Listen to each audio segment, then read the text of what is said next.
Hi, hello, నమస్తే. నేను మీ నరేష్. మన క్రికెట్ రివ్యూస్ ఛానల్‌కి స్వాగతం. మరి సిడ్నీ టెస్ట్ అయితే ఈరోజు స్టార్ట్ అయింది. మరోసారి మన బ్యాటింగ్ వైఫల్యం కనిపించింది. మరి డిస్టర్బెన్స్ చాలా ఉంది డ్రెస్సింగ్ రూమ్‌లో. అది మరోసారి కనిపిస్తుంది బ్యాటింగ్‌లో. మరి జస్‌ప్రీత్ బుమ్రా, రోహిత్ శర్మ అయితే డ్రాప్ ఉన్నాడు. మనం అనుకున్నట్టే బుమ్రా క్యాప్టెన్‌షిప్ చేసిండు. టాస్ గెలిచేస్తే బ్యాటింగ్ తీసుకున్నాడు. ఎందుకంటే గ్రాస్ ఎక్కువ యాక్చువల్‌గా వాతావరణం ఫీల్డింగ్ తీసుకోవాలి. కానీ పిచ్ ఎందుకంటే 2, 3 రోజు థర్డ్ డే, ఫోర్త్ డే మళ్ళీ అనుకూలంగా బౌలింగ్‌కే అనుకూలిస్తుంది. అంటే ఇంకా ఎక్కువ డేంజర్‌గా మారుతుందని బ్యాటింగ్ తీసుకొని మంచి నిర్ణయమే అంటున్నారు ఎక్స్‌పర్ట్స్ అయితే. మరి బ్యాటింగ్‌లో జైస్వాల్, రాహుల్ అయితే తొందరగా అవుట్ అయ్యిండు. ఎప్పుడైతే శుభమ్ గిల్, విరాట్ కోహ్లీ మంచిగా సెట్ అయ్యారు అనుకున్నాం. మంచి పార్ట్నర్‌షిప్ వెళ్తుంది 40 రన్స్ తర్వాత. అనవసరంగా లంచ్‌కి ముందు శుభమ్ గిల్ వికెట్ ఇచ్చేసిండు. అనవసరంగా లాయాన్‌కి స్టెప్ అవుట్ ఎందుకు ఇయ్యాలి? లాస్ట్ బాల్ మళ్ళీ ఆడుకుంటే అయిపోయేది. అనవసరంగా శుభమ్ గిల్ పొరపాటు చేసిండు. విరాట్ కోహ్లీ అయితే చాలా సెట్ అవ్వడానికి చాలా ప్రయత్నించిండు. చాలా ప్రయత్నించినప్పుడు మళ్ళా అదే బాల్ మళ్ళీ బౌలానికి మళ్ళా అదే వీక్‌నెస్. ఆ వీక్‌నెస్ ఆగట్లేదు, వెళ్ళిపోతుంది. అదే బాల్‌కి ఔట్ అవుతుండు. ఎన్నో సార్లు ఔట్ అవుతుండు అదే బాల్‌కి.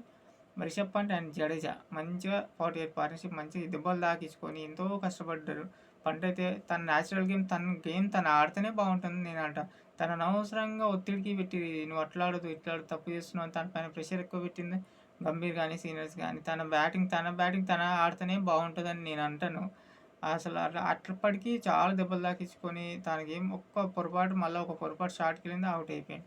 జడేజాతో కలిసి మంచి 48 రన్స్ మళ్ళీ సెట్ అయిపోయారు అనుకున్నాం. పంట్ ఔట్. నెక్స్ట్ బాల్‌కే నితీష్ రెడ్డి ఈరోజు గోల్డెన్ డక్ ఔట్ అయిపోయిండు. నెక్స్ట్ బాలే బౌలర్ మంచిగా బాడీ పైకేసి ఆడాల్సినప్పుడు టక్కున ఔట్ అయిపోయిండు. అండ్ బౌలాండ్ మాత్రం 4 వికెట్స్ మంచి వికెట్ తీసిండు. తనకు సక్సెస్ ఉంది. పిచ్ మాత్రం బాగా అనుకూలించింది. మిచెల్ స్టార్‌కి 4, 3, కమిన్స్‌కి 2. తర్వాత బుమ్రా, ప్రసిద్ధ్ కృష్ణ, సిరాజ్‌తో కలిపి 40 రన్లు లాగినాయి. ఇంకా 150 లోపటనే అయిపోద్దనుకున్నాం ఇండియా. లాస్ట్‌లో బుమ్రా 22 రన్స్ మంచిగా లాస్ట్ వికెట్స్‌కి 40 రన్స్ ఇంకా తీసుకొచ్చిండు.